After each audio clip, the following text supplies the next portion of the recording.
Ah, Mr. Blackbird, I have not seen you in a little while. It has been raining so much. Look at the grass. It's sludge, and I also cut back. I didn't cut this all summer, and look, it's gone all yuck, and I still have more to cut back because there's crocus in here, and if I don't cut it back, then come springtime you won't see them. So I'm going to, yeah, there's another bit that needs to be cut back, but yeah, the poor grass. I'm actually packing up my car at the minute for tomorrow's TV display or segment, so I'm going to be chatting about bulb lasagnas and just planting bulbs in general. So I've just been doing my display bits, but because a lot of my plants that are left that are flowering are in the beds, the sunflowers, I took the last of them out, so I don't have many display plants to bring with me unless I dig up these guys, but I don't think they'll be happy about that. So I just cut some to have in a vase, so at least the table will have flowers on it, but they're all pretty much cut flowers. Look at them, they're from the garden. So there's not many left for the bees, but I just have one heuchera there, and then I had to cut a pot in half so I could use this just as an example. There's some winter violas on top, and then yeah, and then over here, hang on, look at the grass. It's literally just sludge from all the rain we've been having. So these are my other display bits. So I have loads of terracotta pots filled with bulbs, and I printed off little pictures because obviously you can't get daffodils this time of year or any of the spring bulbs because they are in bulbs. So these will all grow from probably January, February for the snowdrops and the crocus, and then daffodils, tulips, March, April, May. So yeah, this is my box. And I also wanted to bring these as an example. So this is Allium Globe Master, and then these are normal Alliums here. So I just wanted to bring them as an example. I know these are obviously dead and dried, but yeah. So I'm gonna load up the car now. Is the always glamorous behind the scenes. So I'm outside in the patio. It was super windy today, so I literally park up right next to the patio and bring all my bits out. So I have lots of spring bulbs today, and my display is not as full as it usually is. I like to pack it with loads of plants, but I didn't want to kind of hide all of the bulbs, and there's not as much in flower at the moment. After a quick makeup touch up, a cup of tea, and a read over my notes, it's showtime.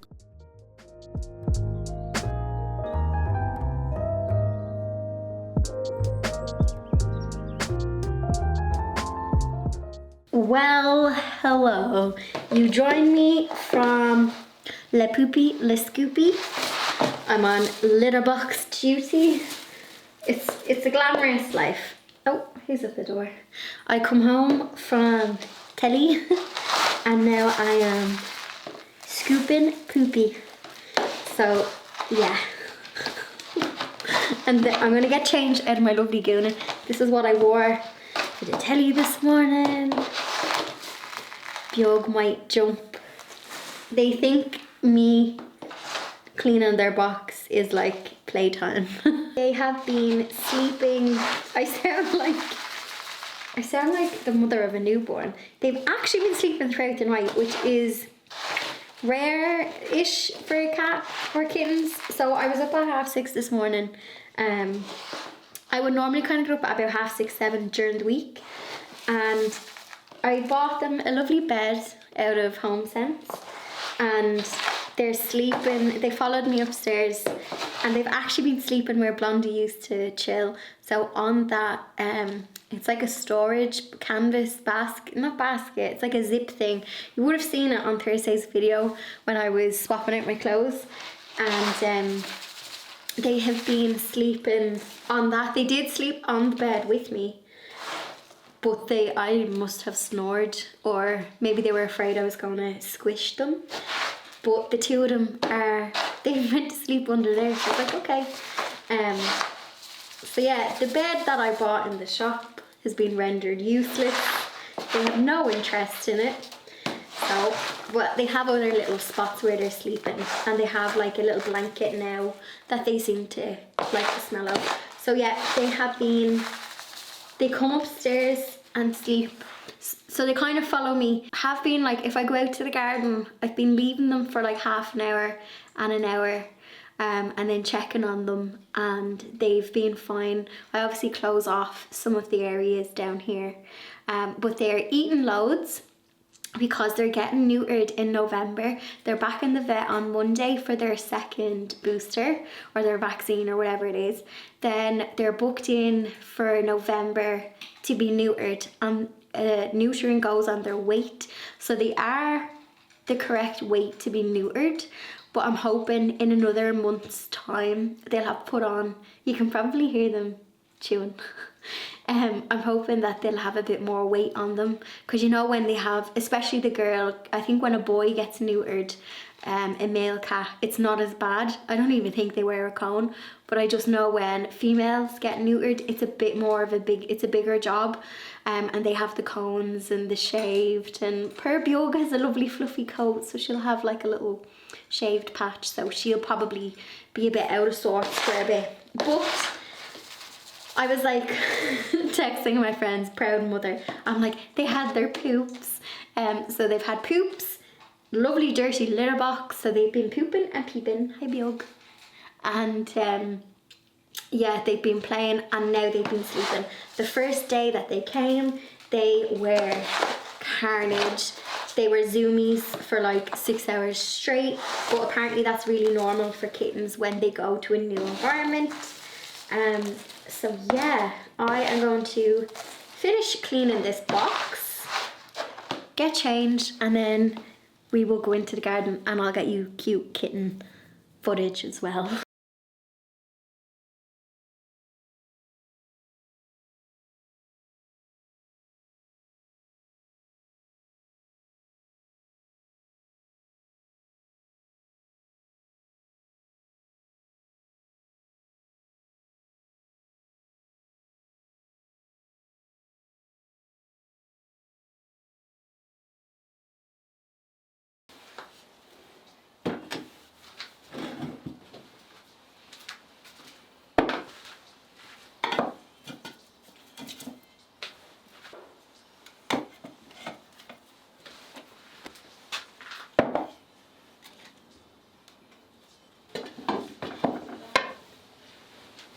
They have a less obvious, you know, pointy side, so if you're ever in doubt, you can put that in on its side and it'll find its way upwards. Obviously try and get it in the right way, but yeah, if in doubt, just stick it on its side.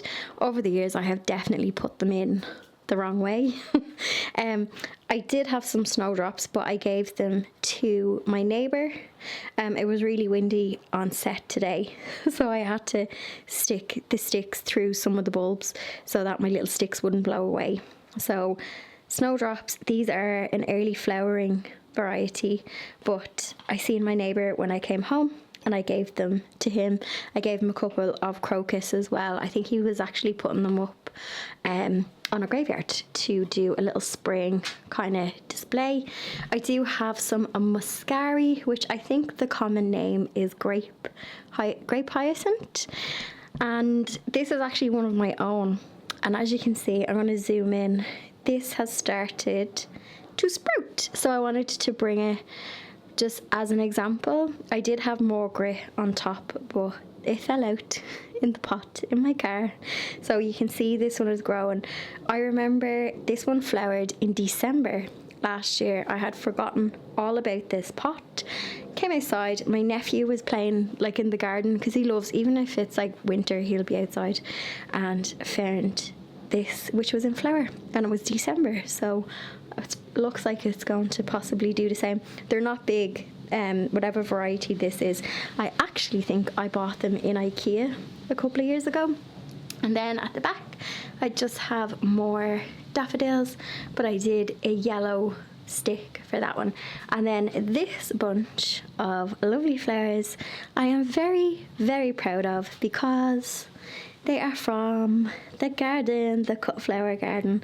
So I've loads of different types of dahlias, and like it's October now, so it's great that I still have beautiful cut flowers on them. And I was very lucky this year that I didn't have too many aphids. Last year I had loads, so they are relatively pest free. Nice healthy stems on them, lovely for cutting. So to bulk up the display, I did have some sunflowers as well. You'll see them there. I had sunflowers and I had these from the garden just to bulk out the display, and I'll show you the bucket that I made. So I got my jigsaw out and I used the same, I had not drill bit. It's a bit for your jigsaw that cuts plastic. If you remember my video from a couple videos back, let me zoom. Oh, you can't actually see the wall from here, but I had cut plastic guttering and my jigsaw was able to do it. I'm after losing one of my name tags. It was very windy this morning. It still kind of is. So I just wanted to give an example. Now this is a small example. You would probably only do 2 different varieties in a pot this size. You could do daffodils as well. You don't have to do hyacinths. I do have hyacinths in one bucket and I love them. I don't know what the variety is, but they actually grow quite tall. They're really nice. So you have at the bottom, you have your tulip or your daffodil, because the rule kind of is you plant twice the depth. So if I take this out, that's 1, that's 2. So you put your daffodils and your tulips at the bottom because they are bigger and they're going to flower later as well. Then you can do a mid-level, so you could do tulips, you could do daffodils, and then you could do, I have crocus here, but you could do snowdrops. And then in a bucket, you can plant them closer together. If you are planting them in your border, you would give them more space because you can lift them and then divide them after a couple of years and you'll get loads more bulbs. So I have a clump of daffodils that I need to do that with. And then I mixed in lots of grit in the soil just to give the example of drainage. So a lot of people say that their spring bulbs didn't do well, and just from research and from growing my own, it seems to be too much water, and them getting waterlogged will rot the bulbs. So if you are putting them into a soggy border with heavy clay soil, maybe mix in some grit just to help with the drainage so that they're not, especially tulips, just so that they're not sitting in soggy conditions. And then yeah, I had a bit more grit on the top just to show that you can dress the top of the pot. If you saw Gardener's World, you would have seen Monty Don had put grit on the top to stop the soil getting hard. It's like it goes crispy, crunchy, gets a bit of a layer. But for my segment, I had some violas left over from the wall, the vertical wall. So I just put some winter violas on top as an example, because I know some people will dress their pots with violas, and then what happens is the crocus will start to grow up through them. You can either cut these back because they're only annuals as well. Better value if you grow them from seed, but these will flower if you just keep deadheading them. They'll keep flowering through winter, but granted they're not going to be as blousy as the spring summer varieties of pansies. So yeah, this was my display pot. I was very proud of this. I was like, I've gone to the effort to cut a pot in half just to show you, because I had seen people doing it online and I'm like, yes, I need to do that. I feel like my greenhouse and my garden is just upside down. Everything needs to be cleaned, everything needs to be tidied. There's cobwebs everywhere. The wheels have come off. Now, I just wanted to say as well about bulbs, if you have problems and they don't grow for you in pots. I know Karen was saying she didn't have a great bulb display last year. So, from doing research for the segment and from my own experience, drainage. So pots, especially in Ireland and the UK, we can get some soggy pots and I have been guilty of having soggy pots. And what happens is the bulbs just rot. So if you have done a lasagna container and it's been a bit hit and miss, try mixing in a bit of grit with the compost and see if it helps this year.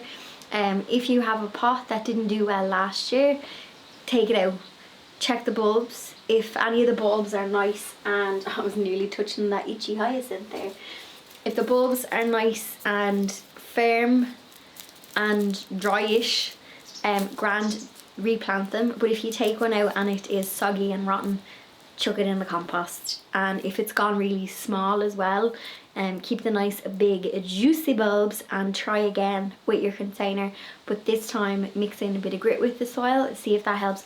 And make sure that the drainage holes at the base of the pot are not getting clogged with dry soil, because that is a culprit. So that's why they put the little broken piece of terracotta over the bottom, just to help stop the soil falling out, but also the soil making a plug, like a waterlogged plug. And some people will raise the pots over winter just to help again with drainage, so you can get little pot feet, and pot feet just raise it up. Now I am guilty of not raising my pots up, but one thing I will say is I don't know if it's maybe just the garden, because I have an evergreen tree that kind of stops some of the rain, but I don't. Most of my soil now I do add more grit for drainage, but they've been alright. They've been alright, touch wood. Another thing is, do you take your bulbs out when you're finished? Some people do, I don't. Sometimes I'll just plant over them with a dahlia. Not really supposed to do that. But you can leave them in the ground. Obviously bulbs have to go yellow. You can deadhead them.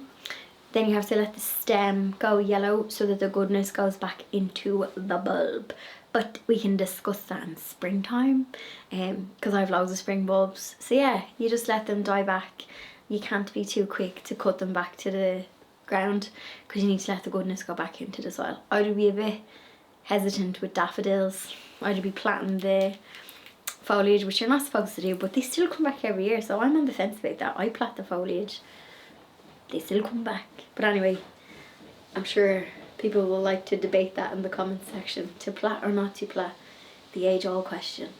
So the leaves are starting to fall and I'm feeling very messy. So I'm actually going to trim some ivy and sweep, and I know that's a real basic job, but sometimes you just need to pop on your headphones, trim and sweep. I'm not planting bulbs today because I need to think. I need to meet Karen for our bulb shopping day. I don't really need to buy any more though. And I need to think. My idea was, I have a battered up strawberry planter thing here, and I'm thinking of taking all of the strawberries out, putting them in a nice big planter or raised bed out the front whenever I get around to building it, and then using this tiered plant stand as a spring one, and then I'll have the spring pots and make lovely displays, and as they're coming into flower and dying off I can replace them. So that's what I was thinking. Do you know Monty Don has a big table and he has all spring pots on it? That's what I'm thinking, but it'll just be on a tiered plant stand. I think it'll be a nice bit of colour as well.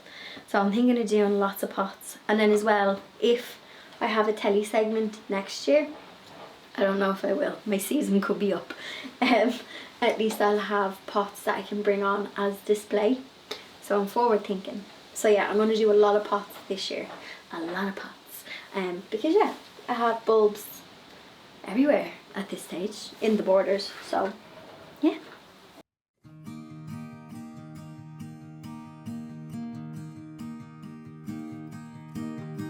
I know I let you down, I made the same mistake. I am the worrying kind, resting my life away. Be here, you know I really want you to stay. I actually really like ivy once it is controlled. So ivy is actually quite good for nature. It's good for, it gives off some berries that I think does be like the last kind of berry that does be left in like late winter for the birds. And I do have a lot of wild birds that visit the garden. I feed them, but if you are trying to attract more birds into your garden, having shrubs and trees, I think that's why I have so many, because there is the trees on the other side of the wall, which is like my borrowed landscape, and then I have an evergreen tree in the back, as well as some other smaller trees, the likes of the olive tree and the magnolia, but they're kind of more shrub sized. So the problem with ivy is that it's just a little bit invasive, so I like it once it's controlled. I do like a wall of ivy, but for my older viewers who are not older in age, you know what I mean, for my regular viewers, you know, last year I got my friend's dad to clip back lots of ivy that had grown on top of the wall, but the problem is it's nice and easy to trim when the stems are nice and soft like they are now, but the problem is they can go really, really woody, and once they go woody, I found it quite hard to cut, even with like my electric clipper thing. I found it was quite hard on my wrists to try and cut it, so yeah, I need to trim it. I do like it on top though, so I leave what's on top of the wall there because I leave that for the birds. So yeah, I like it, but once it's relatively under control. It might be a bit windy and my mic might pick it up, but I actually have a few flowers left in the front. So we have some Rebecca down here. Roses are having a second flush, but the key thing is I have stopped deadheading, so everything can go to seed and the birds can have it. It's yours over winter. An Achillea had a second flush, pink one here. I'll zoom in. Apologies about the house alarm. So I'm going to just let the Rebecca go to seed, and just because there's not going to be probably a second flush, gonna let the roses get rose hips on them. I think that's what they turn into, isn't it? Yeah, I think so. Hydrangea, everything. I'm going to leave everything to... Actually, I got a bit of borage as well. Got a second flush on a couple of things in here. You can see the little yellow heads. This rose as well. Lots of growth on the climber. So that is a climber that has done a lot of climbing, but there is ivy on top. But the ivy hasn't come down. I have a little bit of ivy to trim here, but I think I'm going to tackle this corner with some shady plants, and I'm going to pot up lots of shady plants here for this laneway. I love how the laneway is nice and tidy now. It was full of ivy and it was just full of leaves. The battle has begun with the leaves. So yeah, there is still stuff in flower, but I think let me know what your favorite kind of shady plants is. I think I'm gonna add something. Oh, apologies for the wind if it's getting too windy. I think I'll add something for a bit of height here. Yeah, I'll have to get my thinking cap on. So maybe a shrub that likes to shade. There is the hydrangea Annabelle that I moved, but I'm hoping next year that's gonna have a better flush. And then down here, nice and tidy for literally a couple of hours, and then the leaves will start falling. You can see some of the leaves are starting to, like, I only cut the grass yesterday and they're the leaves so far. So yes, it has begun. But there was a couple of sweet peas on this still in flower. Again, I'm letting these go to seed so I can collect the old seed pods.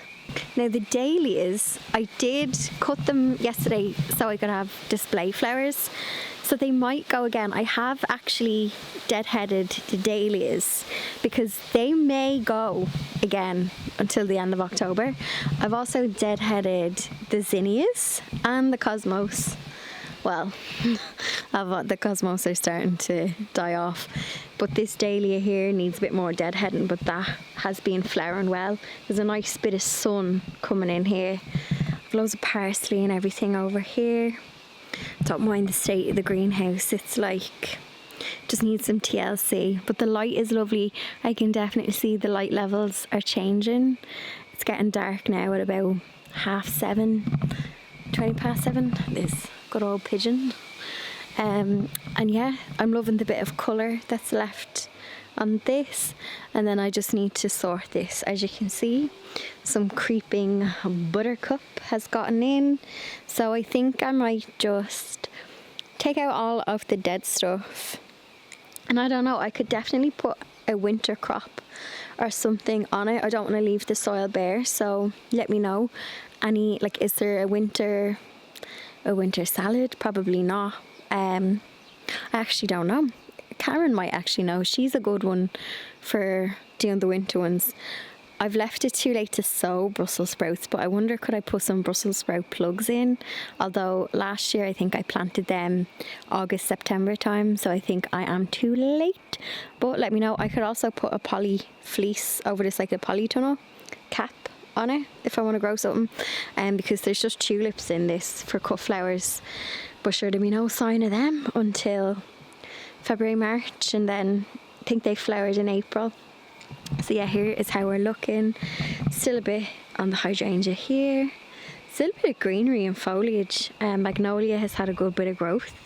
It's going to get nice and big. And yeah, the grasses, the good old geranium has done well, but again, I just need to clip it back further because that's where all my crocus are. And then I need to decide. I think it's a yes, but I have crocus here and back to the border. So do I want to extend it? And I know I was giving out about that patch yesterday, but at least that's my guide, and I know where last year's crocus is. Because once the crocus grew, I did not cut the grass at all. I left it be. So I could extend the crocus a little bit more. Yeah, or I could do some in the front. Yeah. Oh yeah, that was one thing I really liked, was the crocus in the grass last year, so I'm eager to see if they come back. But yeah, I'm going to end it there because, can I pick you up, Bug? Oh, here's Bon as well. Hello, do you want to cuddle? This is why I'm ending the video. It is so hard to do anything. I'll let you down. It's almost dinner time, so they're getting antsy. Hey, Bon, do you want to say hello? Do you want to say hello, Bon? Do you? Hi. Do you want to say hello? Oh, you're so cute. Yeah, they're getting a bit antsy, so it's dinner time, and it's time to light the fire. You going to your sister? It's time to light the fire, and I think I'm gonna have a cheeky takeaway. I think I am. Feed the babies and then eat up. Bjorg is about to knock over the camera as well. I will see you in Thursday's video.